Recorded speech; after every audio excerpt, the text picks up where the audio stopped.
নমস্কার বন্ধুরা, আমি সঞ্জিতা। আজকে তোমাদের সাথে সুজির উপমা রেসিপি শেয়ার করব। এখানে আমি সবজিগুলোকে সব কেটে নিয়েছি। ক্যাপসিকাম, সিম, গাজর, ফুলকপি, আদা আর কাঁচা লঙ্কা আর এক বাটি সুজি নিয়ে নিয়েছি। কড়াইটা গরম বসিয়ে দিয়েছি। গরম হয়ে গেছে কড়াইটা। আমি সুজিটাকে 3 থেকে 4 মিনিট একটু ভালো করে ভেজে নেব। শীতকালে আরও সবজি দেওয়া যায়, যে যেরকম মনে করো সবজি দেবে, দিতে পারো। ভালো করে ভেজে নেব একটু লাল করে। দেখো মোটামুটি ভাজাটা আমার হয়ে গেছে। এবার আমি এটাকে নামিয়ে নেব।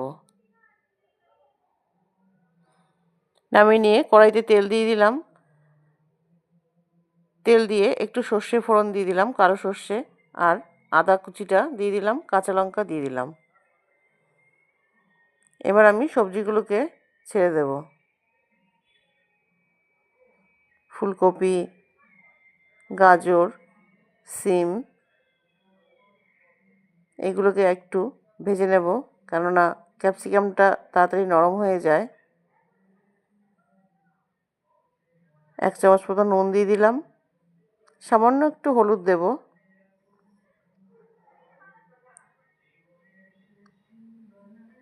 দিয়ে এবার আমি ক্যাপসিকামটা উপর দিয়ে দিয়ে চাপা দিয়ে দেবো।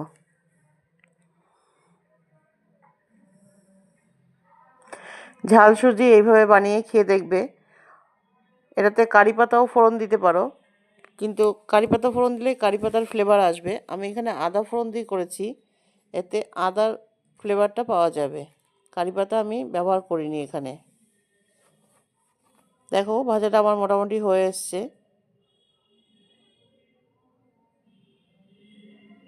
এবার আমি সুজিটাকে দিয়ে দেব। এখানে আমি বাদাম দিয়ে দিয়েছি 1 মুঠ, খোসা ছাড়ানো বাদাম। খোসা সমেত বাদাম দিলে দেখতে ভালো লাগে। আমি এখানে খোসাটা ছাড়িয়ে নিয়েছি। সুজিটাকে দিয়ে সবজিগুলোর সঙ্গে একটু ভেজে নেব। আবার খুব বেশি জল দেব না। 1 বাটি সুজি দিয়েছি, ওই 1 বাটি আমি জল দেব। জলটা তার থেকে বেশি হয়ে গেলে সুজিটা ঝুরঝুরো হবে না, দলা দলা পেকে যাবে। তাই জলের মাপটা খুব সাবধানে দিতে হবে, ঠিকঠাক মতো। এই দেখো প্রথমে একটু অল্প দিয়ে নেড়ে নেব।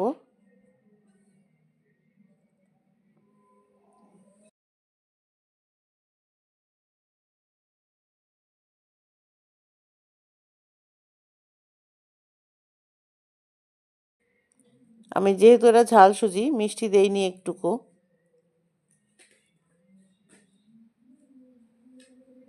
চাপা দিয়ে দিলাম।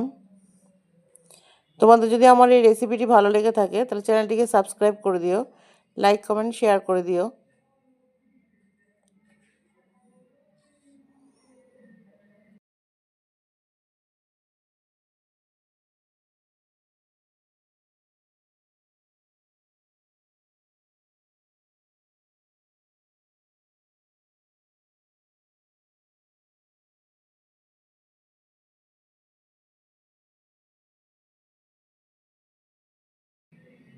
দেখো আমার সুজিটা হয়ে গেছে, একদম ঝুরঝুরা হয়েছে।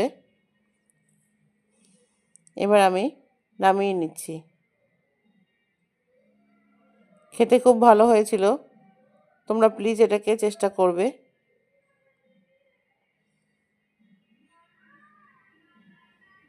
এটা আদা ফোড়ন দিয়ে ঝাল সুজি। দেখো তৈরি হয়ে গেছে। ওপর দিয়ে একটু আবার বাদাম দিয়ে দিয়েছি। আজকের মতো ভিডিও এখানেই শেষ করছি। টাটা।